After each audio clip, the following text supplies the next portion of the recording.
Please be seated. Veuillez vous asseoir.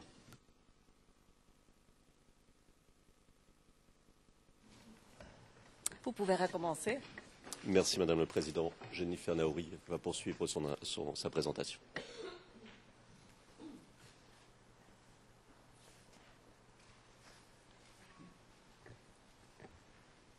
Madame le Président, Madame, Monsieur les juges, se reposer sur des rapports des grandes organisations de défense des droits de l'homme n'est pas suffisant pour retenir des faits, quels qu'ils soient. Or, lors de l'audience du 21 février, le procureur va encore plus loin dans sa démarche, se reposant sur une enquête effectuée par Human Rights Watch.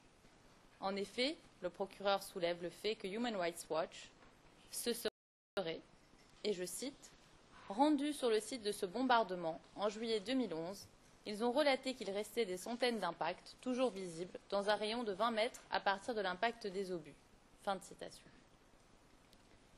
Pourquoi le procureur ne s'est-il pas rendu lui-même sur place? Pourquoi le procureur s'est-il contenté de quelques indications parcellaires contenues dans des rapports d'ONG? Pourquoi n'a-t-il pas enquêté lui-même? Il lui appartenait, tout du moins, de vérifier les informations contenues dans les rapports d'ONG sur lesquels il se repose. Il aurait, par exemple, pu se rendre sur place, accompagné de différents experts, militaires ou des experts en analyse balistique, des experts neutres, pas des témoins. Ces derniers auraient pu analyser la plausibilité du soi-disant bombardement et les circonstances dans lesquelles il aurait eu lieu. La balistique judiciaire est une branche des sciences criminelles qui permet d'étudier, d'une part, les effets subis par des projectiles tirés par des armes à feu, afin de pouvoir déterminer quelle arme a tiré une balle ou percuté une douille, et d'autre part, les trajectoires, les impacts et les blessures. Pour identifier l'arme à l'origine d'un tir, on étudie les marques laissées par différentes actions lors du tir. Quant à l'étude des trajectoires et des impacts, elle se traduit par la mise en évidence des angles et des distances de tir. En ayant recours à un expert en balistique, le procureur aurait pu tenter de déterminer d'où le ou les tirs seraient partis, quelle aurait pu être la trajectoire des projectiles, si les projectiles avaient été déviés, ou encore où ils auraient atterri. Nous n'avons aucun élément qui nous montre un cratère, un trou, rien. Il aurait pu procéder aussi à des relevés d'impact, mais rien n'indique qu'il ait procédé à de telles démarches. De même, s'il avait demandé à un expert militaire, ce dernier aurait pu l'éclairer sur les protocoles qui sont d'usage quand on se sert de mortier. Par exemple, s'il existe des carnets de bord, des trajets des chars, de l'utilisation du matériel militaire, etc. Il ne semble pas qu'il ait procédé à une quelconque vérification des documents de marche des unités militaires ou du relevé de l'armement dont elles disposaient. Il est essentiel que le procureur ait recours à de tels experts. Comme le procureur n'a pas fait l'effort d'enquêter, de se rendre sur les lieux, ne serait-ce que pour tenter de reconstituer les événements, il n'est pas à même aujourd'hui de présenter des éléments de preuve suffisamment précis ou tangibles. Sans enquête sérieuse, sur quoi le procureur se fonde-t-il quand il présente devant cette cour une capture d'image de Google Earth avec des flèches montrant, je cite, la direction des obus qui ont été tirés depuis le camp commando le 17 mars. Ces soi-disant trajectoires ne sont pas le fruit d'un travail d'un expert militaire ou balistique. Seule une carte établie par des professionnels avisés et expérimentés aurait eu une quelconque valeur probante. Il n'a pas non plus mené d'enquête sérieuse pour identifier qui auraient été les auteurs de ces soi-disant tirs. De l'aveu du procureur lui-même, le 21 février, et je cite, « un grand nombre de victimes du bombardement n'ont pas pu déterminer d'où venaient les tirs. » Il affirme ensuite que selon les rapports d'ONG, tout le monde savait que ce bombardement était le fait des forces pro-Gbagbo. Comment le savait-il? Il appartenait au procureur d'enquêter. Il se repose aussi en partie sur deux témoins, P164 et P239, pour tenter d'identifier les auteurs des tirs. Or, ces deux témoins ne se trouvait pas au camp commando le 17 mars 2011. Par ailleurs, concernant les prétendus auteurs de ces tirs, le procureur avait à sa disposition tous les éléments nécessaires pour vérifier les allégations des témoins P164 et P239. Mais il n'a rien fait. Afin de préciser ce point, pouvons-nous passer brièvement en huis clos partiel?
We are in open session, Your Honor. Le greffier d'audience, nous sommes en audience publique, Madame le Président.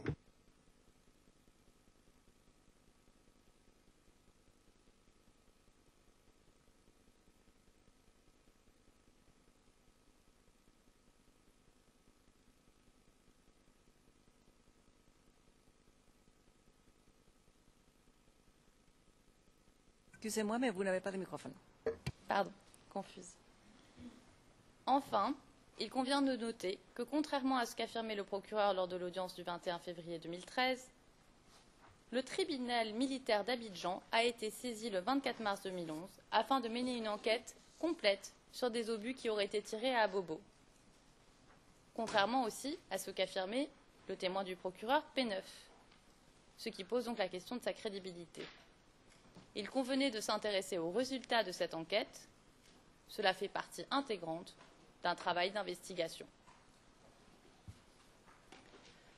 Nous avons vu que le procureur a mené des enquêtes superficielle sur les événements qui se seraient déroulés à Abobo le 17 mars 2011.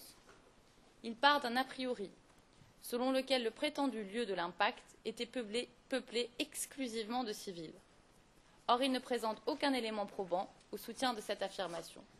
Pis, il ne prend pas en compte des éléments de preuve qu'il avait à sa disposition pour envisager d'autres hypothèses. Par exemple, le témoin P9, un des témoins principaux du procureur, indique que les membres du commando invisible se fondaient dans la population. Transcription 0011-0556, page 0161. Le procureur ne pouvait donc pas ignorer qu'à Abobo, il n'existait pas de zone exclusivement civile en mars 2011. C'est pourquoi il aurait dû envisager d'autres hypothèses que celle d'une prétendue attaque contre la population civile. Première hypothèse, il ne s'agissait pas d'une attaque contre la population civile. Le procureur indique lui-même, au paragraphe 14 de son document contenant les charges, qu'il existe un conflit armé non international depuis le 25 février 2011. Il doit donc en tirer les conséquences juridiques. S'il y a un conflit armé non international qui fait rage, notamment à Abobo en mars 2011, cela signifie que d'un côté il y a des combattants, de l'autre qui s'affrontent, de l'autre des civils. Les combattants s'étant fondus dans la population civile, ils se servent d'eux comme bouclier humain. Le procureur aurait dû prendre en compte cet élément afin de s'interroger, dans l'hypothèse d'un bombardement éventuel, sur quel lieu aurait pu être visé par les soi-disant tirs. Nous l'avons dit, la définition du lieu visé est particulièrement floue. Or, si le procureur avait pris la peine de se saisir de la réalité de la situation à Abobo en 2011, il se serait posé d'autres questions sur le lieu potentiellement visé par des tirs d'obus. Il est d'autant plus surprenant que le procureur ne le fait pas, puisqu'au cours de l'audience du 21 février dernier, il utilise le champ lexical de la guerre, plus précisément des termes spécifiques au jus in bello, le droit des conflits armés. Par exemple, il parle de l'utilisation de mortiers en zone urbaine, de l'absence de distinction entre combattants et civils, de cibles militaires, de l'interdiction en droit international d'utiliser des mortiers dans des zones peuplées, du terme civil, ou encore de position de l'ennemi. Pages 47, 48 et 49 du transcrit français. Le témoin du procureur P9, qui avait une fonction très importante, rappelons-le, a déclaré que, et je cite le procureur, les soldats ivoiriens ont été formés au droit humanitaire international. Alors pourquoi auraient-ils pris la population civile qui leur était favorable pour cible? Cela n'a aucun sens. Rappelons que le ministre de la Défense du gouvernement du président Gbagbo, au moment des faits, explique très clairement que depuis février 2011, les forces de l'ordre étaient constamment prises pour cible, les commissariats attaqués, les officiers attaqués à leur domicile ou exécutés, et que les rebelles, c'est-à-dire les FAFN ou le commando invisible, contrôlaient entièrement la commune d'Abobo depuis fin février 2011. Le procureur lui-même raconte, lors de l'audience du 21 février, que les troupes se rendant en véhicule au camp commando essuyaient des coups de feu. Par ailleurs, nous avons vu que les combattants rebelles avaient infiltré la population. Comment le procureur peut-il prétendre qu'aucune cible militaire et aucun combattant armé n'était présent dans les quartiers bombardés, alors que les combattants rebelles étaient partout? En affirmant sans étayer sa thèse que le lieu de l'impact était uniquement peuplé de civils, le procureur fait fi de la réalité à Abobo en mars 2011, où des factions rebelles s'en prennent au FDS, terrorisent la population, mais aussi s'affrontent entre elles. Il empêche ainsi la Chambre et les partis de comprendre l'enchaînement des événements qui se sont déroulés à Abobo en mars 2011. Il est permis de relever aussi une coïncidence troublante. Le jour où avait lieu le soi-disant bombardement du marché d'Abobo, Alassane Ouattara crée par voie d'ordonnance les forces républicaines de Côte d'Ivoire, FRCI, fusionnant les forces armées des forces nouvelles et les forces nouvelles, légitimant ainsi les rebelles. Deuxième hypothèse. Les auteurs potentiels ne sont pas des FDS. Le procureur ignore complètement la présence du commando invisible à Abobo.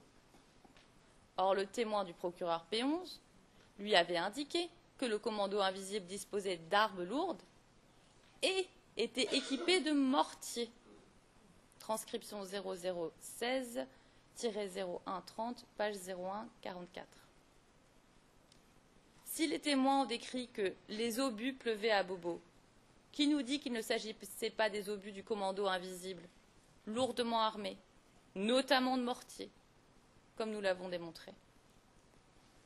Le ministre de la Défense explique que le commando invisible n'hésitait pas à utiliser ces armes lourdes. Le témoin du procureur P107, lui, indique que le commando invisible n'hésitait pas à tirer sur ses propres gens. 0020-0064, paragraphe 162.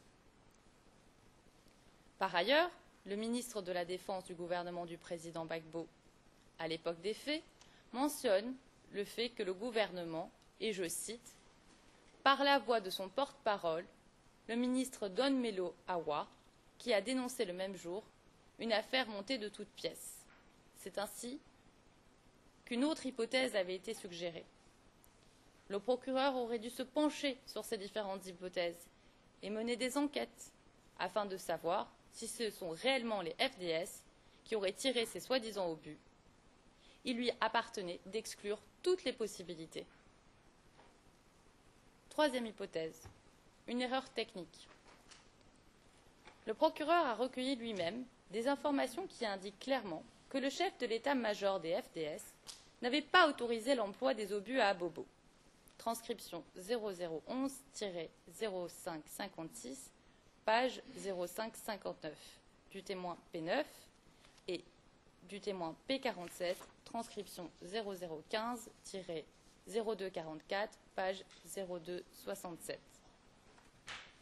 Et que si des obus avaient été tirés sur le marché, il s'agissait d'une erreur de calcul, ce qui signifie que ces tirs n'auraient potentiellement pas été intentionnellement dirigés vers le marché. Si le procureur avait fait appel à des experts militaires et ou balistiques, comme nous l'avons déjà soulevé, cette hypothèse aurait pu être vérifiée. Certains éléments du récit du procureur font aussi face à des impossibilités techniques ou factuelles. Par exemple, nous l'avons déjà dit, il n'y avait pas de zone exclusivement civile à Abobo en mars 2011. Mais surtout, le procureur nous explique, lors de l'audience du 21 février, que les obus auraient atterri dans le SOS village d'enfants. Or, si on analyse minutieusement la carte que le procureur a présentée, ce village est très proche du camp commando. En réalité, il est trop proche pour que les obus soient tirés du camp commando. En effet, les obus ne s'utilisent pas contre des cibles aussi rapprochées, puisque les éclats d'obus risqueraient de tomber sur ceux qui les ont tirés. Il s'agit d'armes qui s'utilisent pour lancer des projectiles à des distances d'au moins 1 kilomètre. Notons d'ailleurs que le témoin P164 avait informé le procureur de ce fait. 0028-0481, page 0489, paragraphe 54. Le procureur aurait dû faire appel à un expert militaire et un expert balistique pour l'éclaircir sur ce type de questions techniques afin qu'il puisse mener des enquêtes complètes et non superficielles. Les informations recueillies sur le prétendu bombardement du marché sont trop approximatives et contradictoires pour qu'elles puissent être une base solide et suffisamment concrète ou tangible pour la confirmation des charges. Elles sont tellement incohérentes qu'il est difficile de croire qu'un bombardement ait eu lieu le 17 mars 2011. Aucun rapport balistique n'existe sur ce prétendu bombardement. Par ailleurs, ni le ministre de la Défense, ni les hauts gradés de l'état-major n'étaient au courant de ce soi-disant bombardement. Le ministre de la Défense a été informé d'un bombardement potentiel par un journaliste à la sortie d'un conseil des ministres. Il est surprenant qu'aucun responsable politique n'ait été au courant d'un tel événement, alors que des journalistes et des agences de presse internationales diffusaient déjà l'information. Pourquoi? Parce que ce soi-disant bombardement fait écho au bombardement du marché de Sarajevo et parle aux consciences. Le procureur accentue lui-même la couverture médiatique de l'événement. Enfin, il ne peut prétendre que la direction a préféré ignorer cet incident.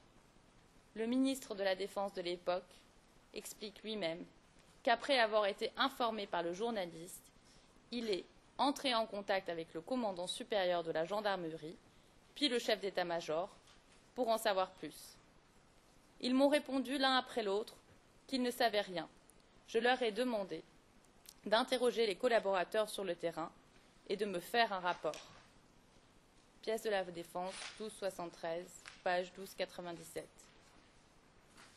Il n'y a donc pas de motif substantiel de croire que ces soi-disant éléments pro-Gbagbo, non précisés, non identifiés, aient commis les actes visés par le procureur.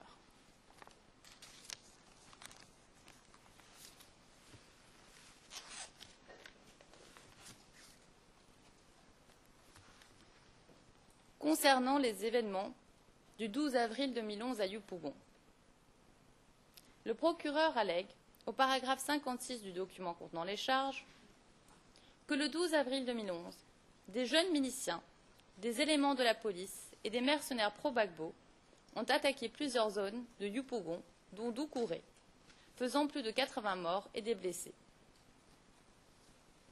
L'allégation est encore une fois contenue dans un seul paragraphe. Un seul. Quoi qu'il en soit, cette attaque serait donc intervenue après l'arrestation du président Gbagbo. Revenons un instant sur la situation à Yupougon, peu de temps avant l'arrestation du président Gbagbo et après son arrestation arbitraire. Rappelons, avant toute chose, que Yupougon est peuplé majoritairement par des habitants, membres d'ethnies supposées favorables au président Gbagbo. Dès le 31 mars 2011, Yupougon était pris pour cible par les rebelles. Par exemple, une quinzaine de civils avaient été tués par les forces qui combattaient pour Alassane Ouattara. Les rebelles se livraient à toutes sortes d'exactions. Par exemple, le chef rebelle Chérif Ousmane et ses hommes ont compris un grand nombre d'exécutions extrajudiciaires. Pièce de la Défense 37-37. Le témoin du procureur P11 confirme la présence des forces fidèles du président Ouattara à Yupougon. Transcription 0016-0256, page 0258. Dans les jours précédant l'arrestation du président Gbagbo, les rebelles se sont livrés à de nombreuses arrestations arbitraires des jeunes dans toute la ville, y compris à Yupougon. Lors de ces arrestations arbitraires, de nombreux étudiants ont été molestés et tués. Le ministre de la Défense du gouvernement du président Gbagbo, au moment des faits, explique clairement que tous les faits évoqués dans la crise post-électorale après l'arrestation du président Laurent Gbagbo échappent à mes observations parce que la haute hiérarchie des FDS avait fait allégeance aux nouvelles autorités le 11 avril 2011 et par conséquent, je n'avais plus de compte rendu. Ce qui signifie qu'en avril 2011, les forces de sécurité n'étaient plus. Que ce soit la police, la gendarmerie ou le SECOS. Par ailleurs, la majorité de ceux qui n'avaient pas prêté allégeance aux nouvelles autorités étaient détenus à l'hôtel du Golfe. Lors de l'audience du 21 février, le procureur affirme que des barrages auraient été érigés un peu partout à Yupougon. Or, la réalité à Yupougon est l'exact contraire de ce que le procureur avance. Les populations de Yupougon s'étaient barricadées devant l'avancée des forces rebelles pour éviter destruction, pillage, viol et assassinat. Il s'agissait de barricades et non de barrages. Des barricades improvisées par des civils pour se protéger. Après l'arrestation du président Gbagbo, différents groupes soutenant Alassane Ouattara ont renforcé leur offensive à Yupougon.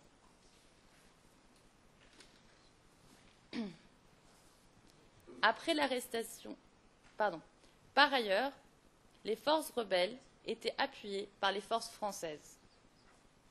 En effet, la force Licorne a bombardé les quartiers de Yupougon, comme le camp militaire, les Toits Rouges, le nouveau quartier Koweït. Elles ont tiré sur des habitations et sur des civils. Pièce de la Défense 2402, pages 2403 et 2404. Nous l'avons dit lors de notre présentation des faits. Après la chute du président Gbagbo le 11 avril 2011, les chefs rebelles ont partagé Abidjan en plusieurs groupements tactiques. Pièce de la Défense 3859 et 3859. Yupougon avait notamment été confié à Ousmane Coulibaly, dit Ben Laden. Rappelons qu'Ousmane Coulibaly et ses hommes ont été accusés de nombreux crimes internationaux, notamment d'avoir pris systématiquement des civils pour cible et d'avoir commis des violences sexuelles répétées, qui ont été dénoncées par les grandes organisations internationales de défense des droits de l'homme. Dans un rapport datant d'octobre 2011 sur les violences post-électorales, Human Rights Watch a désigné Ben Laden comme l'un des dirigeants des FRCI sous le commandement duquel les soldats avaient commis des dizaines d'exécutions sommaires et des actes de torture fréquents pendant la bataille finale pour Abidjan, y compris à Yupougon, en avril et mai 2011.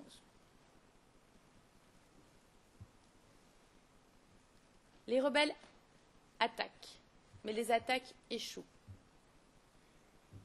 Elles échouent devant la défense que leur opposent les groupes d'autodéfense composés d'habitants. Pour obtenir leur reddition, les chefs rebelles ont entamé des négociations et demandent à d'anciens responsables pro-Gbagbo de négocier le désarmement des habitants. C'est ce qu'explique notamment le témoin du procureur P44.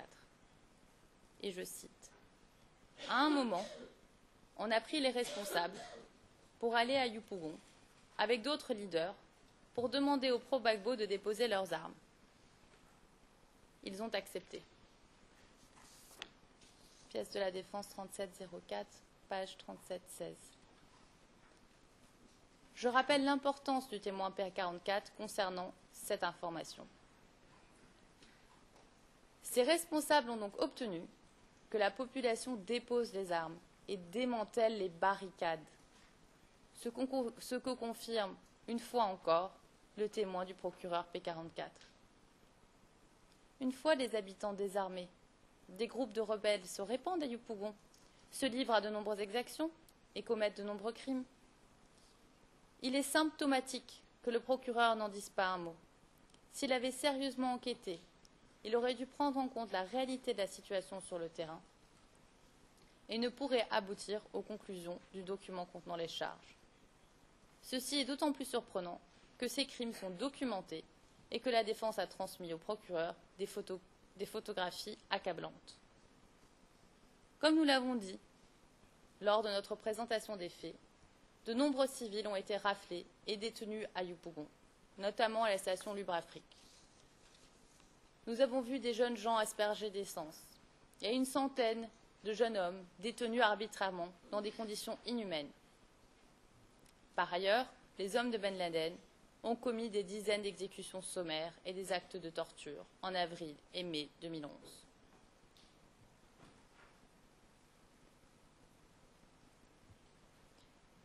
Sur les événements qui se seraient déroulés à Yupougon le 12 avril 2011. D'une part, le procureur se fonde sur des témoignages imprécis. Par exemple, lors de l'audience du 21 février, le procureur se réfère au témoignage de P185. Ce témoin aurait entendu des tirs et aurait découvert des corps le lendemain matin. Ce témoin, à peine majeur et encore étudiant, n'a aucune qualification qui lui permettrait d'analyser les impacts et les blessures sur les corps qu'il a vus. Le témoin procède par supposition. Ce n'est pas suffisant. Rappelons qu'au moment des faits, Yupougon était le théâtre de nombreux affrontements. Il n'est pas possible de déduire du son d'un tir, dont on ne sait, ou deux tirs, dont on ne sait même pas le nombre, entendues la veille, que les victimes que le témoin a vues le lendemain étaient celles des prétendus mercenaires, miliciens ou jeunes pro-Gbagbo. Le témoin n'est même pas à même d'identifier des auteurs potentiels. D'autre part, le procureur, lors de l'audience du 21 février dernier, se fonde sur, je cite, un affidavit compilant des déclarations de témoins recueillies par des ONG, page 56 du transcrit français, sur un rapport de Human Rights Watch et d'autres sources similaires pour tenter de gonfler le nombre des victimes et le poids de sa preuve sur les événements qui se seraient déroulés à Yopougon en avril 2011. Nous pouvons utiliser le même procédé et donner à voir une autre réalité, dans un quartier, rappelons-le, mis en coupe réglée par les rebelles. Dans le rapport, ils les ont tués comme si de rien n'était, le besoin de justice pour les crimes post-électoraux en Côte d'Ivoire, d'octobre 2011, Human Rights Watch a documenté 6 meurtres à Koweït commis par les forces républicaines. Un témoignage recueilli le 25 mai 2011 décrit 5 hommes se faisant dépouiller, alignés et mitraillés par un soldat. 4 victimes sont mortes instantanément. La 5e, touchée à la cuisse, a faim d'être morte et a rampé plus tard jusqu'à une maison voisine. Le témoin, un ami qui habitait à proximité, est allé vers lui et l'homme a demandé de l'eau. Alors que le témoin était allé chercher de l'eau, il a entendu plusieurs coups de feu. Il a trouvé son ami mort avec un impact de balle dans le bras qui avait laissé des fragments d'os sur le sol et une autre à la poitrine qui était ressortie par le dos de la victime. Dans le même rapport de Human Rights Watch, un homme a décrit le meurtre de son frère à Koweït le 3 mai 2011. Ils ont pris mon plus jeune frère, qui a 21 ans, et ont demandé quel était son groupe ethnique. Il a dit qu'il était bété. 2 d'entre eux ont rattrapé ses jambes. 2 autres lui tenaient les bras dans le dos, et le 5e lui tenait la tête. Puis un type a sorti un couteau, a dit sa prière mystique et a égorgé mon frère. Il hurlait. J'ai vu ses jambes trembler une fois qu'ils l'ont égorgé. Le sang ruisselait sur son corps. C'était pire que tuer un animal. Je ne pouvais pas détourner le regard. C'était mon frère. Toujours dans le même rapport, il est rapporté que, et je cite, un membre des forces républicaines de Yopougon a déclaré à Human Rights Watch que les hommes sous le contrôle d'Ousmane Coulibaly, un ancien commandant des forces nouvelles dans la zone de Djenné, avaient été responsables de l'offensive et de l'opération de nettoyage dans le quartier de Koweït à Yopougon. Plusieurs journalistes ivoiriens et sources proches des forces nouvelles ont également identifié Coulibaly comme étant le commandant en charge des opérations dans cette zone. Dans le rapport de 2011 intitulé « Ils ont regardé sa carte d'identité et l'ont abattu. Retour sur 6 mois de violence post-électorale en Côte d'Ivoire », un témoin a raconté à Amnesty International comment ce jour-là, un policier appartenant à la même ethnie que Laurent Gbagbo avait été appréhendé vers 10 heures à son domicile à Yopougon par des hommes en uniforme et abattu à bout portant sous ses yeux. Ces extraits mettent en lumière qu'en avril 2011, Yopougon est aux mains des rebelles qui s'en prennent aux civils considérés comme des pro-Gbagbo. Il est d'autant plus facile pour les rebelles de s'en prendre à la population civile puisque les forces de sécurité n'existaient plus. Elles ne peuvent donc pas la défendre. Le procureur, s'il avait enquêté, se serait rendu compte de l'impossibilité du récit qu'il présente aujourd'hui. Dans un rapport de 2012, intitulé « Bien loin de la réconciliation », Human Rights Watch indique que bon nombre des pires abus associés aux arrestations massives ont été commis par le commandement Ousmane Coulibaly, connu sous le nom de guerre de Ben Laden. Coulibaly était le commandement de l'ancien camp de la BAE à Yopougon en mai 2011 jusqu'à la fin du mois de septembre 2012. et a aussi été placé à la tête des opérations menées à Dabou après l'attaque du 15 août dans cette ville.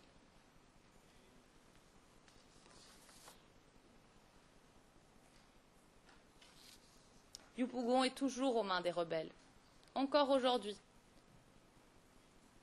C'est ce qu'il ressort d'un rapport de Human Rights Watch, publié aujourd'hui même, intitulé « La loi des vainqueurs, la situation des droits humains, 2 ans après la crise post-électorale ». Sur la question des viols, le procureur a identifié une seule victime de viol à Yupougon, le témoin P185. Nous sommes profondément meurtris de ce qu'elle a dû subir. Néanmoins, rien dans son récit ne permet de lier les auteurs du viol aux forces pro-Gbagbo. Sa description laisse plutôt entendre qu'il s'agissait de criminels qui profitaient de la situation et qui, dans la confusion générale, commettaient des actes abominables. Par ailleurs, un seul témoignage ne suffit pas pour démontrer un plan ou une politique quelconque. Le procureur tente, encore une fois, de gonfler le nombre des victimes de viol et le poids de sa preuve concernant les viols qui auraient été commis par des forces pro-Gbagbo à Yupougon, en se fondant sur des fiches d'une ONG locale, un rapport de Human Rights Watch et d'autres affidavits. Page 56 et suivante du transcrit français. Nous pouvons procéder de la même manière pour montrer que les viols commis à Yupougon sont la tragique conséquence du chaos général qui, hélas, n'a épargné personne. Prenons un exemple, issu du rapport de Human Rights Watch. Ils les ont tués comme si de rien n'était, de 2011, concernant un viol s'étant déroulé à Koweït, à Yupougon, le 8 mai 2011. Des gars en tenue militaire sont arrivés ce matin-là, à 9 h. On dit qu'ils cherchaient des armes. Les gars étaient grands. C'étaient des militaires FRC, avec des tenues propres. Un chef de file incontesté parmi eux dit « Vous, les bêtés, les guerriers, les attiers, c'est vous qui avez fait cette guerre. Où sont les jeunes hommes? Nous allons tous les tuer. » Leur chef, un homme grand, m'a attrapé et m'a tiré, là où l'un de mes voisins dormait. Il m'a jeté sur les matelas et m'a dit d'ouvrir les jambes. Je lui ai dit « Monsieur, s'il vous plaît, pas comme ça. Je l'ai supplié de me laisser partir. » Mais il m'a frappé. Il m'a dit de me taire. Il m'a pris de force et il m'a violée. Il m'a tenue là, en me violant, pendant plus d'1 heure. Il a été violent pendant tout ce temps. Quand il eut fini, je saignais entre les jambes. Tout ce temps-là, les autres membres des FRC étaient toujours en train de piller. Ils savaient ce qu'ils faisaient. Ils sont passés à côté. Il était bien leur chef. Je les ai entendus l'appeler commandant Théo. Après avoir fini de me violer, il avait sa calache sur lui. Il a essayé de la faire pénétrer violemment en moi. J'ai fermé les jambes et l'arme a percuté ma cuisse. Il a ri et a dit « Bravo » et il est sorti de la pièce. Le viol est un acte inqualifiable. Le viol est un crime révoltant, indignant. Mais c'est avant tout un crime de droit commun qui peut intervenir dans des situations de chaos général. Pour qu'un viol soit qualifié de crime contre l'humanité, il doit remplir des critères juridiques. Un viol ne peut pas être qualifié de crime international si l'on ignore qui en sont les auteurs ou si ces derniers agissaient pour le compte de quelqu'un. Il est fondamental de noter ici que le rapport d'une ONG locale citée par le procureur pour mentionner le viol de 17 femmes explique qu'à Yupougon, des viols ont été perpétrés par des jeunes du quartier sans que ceci ait un rapport quelconque avec l'une ou l'autre partie au conflit. Pièce du procureur 0021-0955, page 0982, paragraphe 63. Il ne fait aucun doute que les femmes qui ont souffert de la guerre méritent justice. Elles méritent que justice leur soit rendue. Mais il appartient à la justice ivoirienne de le faire.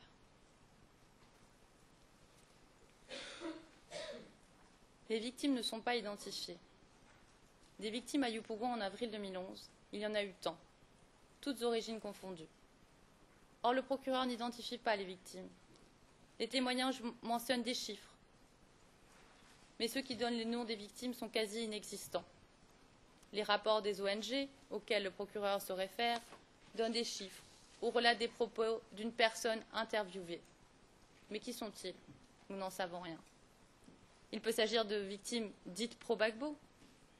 Nous ne pouvons affirmer que du fait de son origine ethnique, une personne est victime de soi-disant forces pro-Gbagbo. Il serait réducteur de prétendre que toutes les personnes originaires du Nord étaient victimes de soi-disant forces pro-Gbagbo. Rappelons que des gens originaires du Nord soutenaient le président Gbagbo, y compris des Dioula. Les auteurs ne sont pas identifiés. Incapable de fournir un quelconque élément de probant dans le sens de sa théorie, le procureur prétend que le pouvoir aurait organisé des groupes armés pour supplier les troupes et se livrer à des attaques contre la population civile. Il est très important de noter qu'il ne distingue jamais, à dessein, entre les membres de la jeunesse des différents partis politiques, les miliciens et les mercenaires. Paragraphe 56 du document contenant les charges. En effet, lors de l'audience du 21 février 2013, il n'a pas distingué une seule fois les jeunes miliciens des éléments de la police et des mercenaires pro-Gbagbo. Qui auraient été les auteurs des événements s'étant déroulés à Yopougon le 12 avril 2011? Il fait systématiquement l'amalgame entre des miliciens, des mercenaires et d'autres éléments pro-Gbagbo, ne les distinguant jamais. Pourtant, il s'agit de catégories distinctes. Les miliciens, ce sont dans le contexte ivoirien les habitants d'un quartier qui, devant un péril, s'arment, notamment d'armes traditionnelles, et montent des barricades autour du quartier pour tenter de préserver leur vie et leurs biens. Ce sont des groupes d'autodéfense nécessaires pour survivre lorsque militaires et policiers ont disparu. Il s'agit d'habitants qui ont tenté de se prémunir contre les attaques des rebelles. D'ailleurs, la définition de milicien donnée par le dictionnaire manuel de diplomatie et de droit international public et privé rappelle que l'expression de milicien doit s'entendre de levée temporaire d'habitants d'un pays, faite dans quelques circonstances particulières, comme pour repousser un envahissement. Les jeunes patriotes.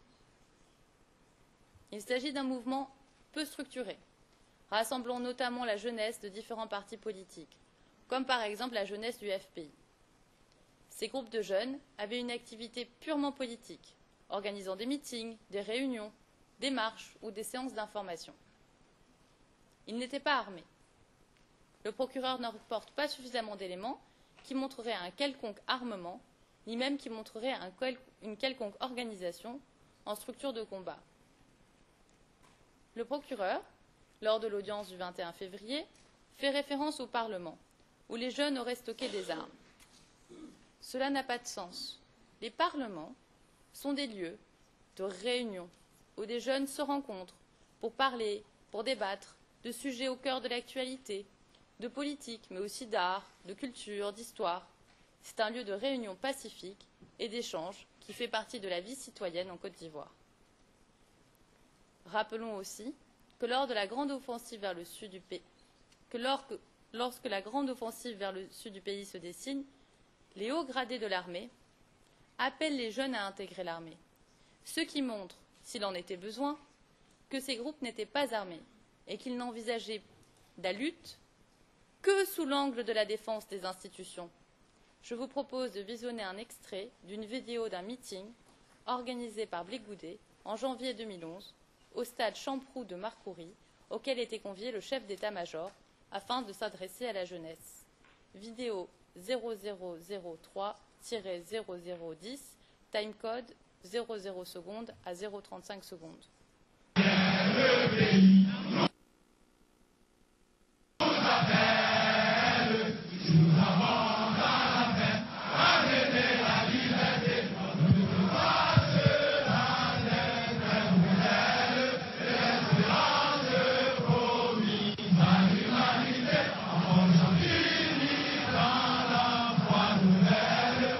L'hymne national chanté en chœur par plus de 20 000 volontaires répondant à l'appel de la patrie.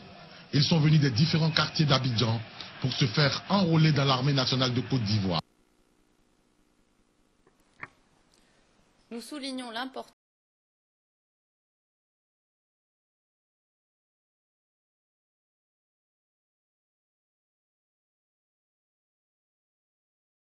de la présence du chef d'état-major sur cette vidéo. Il s'agit d'un appel pacifique.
Qui était, notons-le, un moyen d'éviter par avance des troubles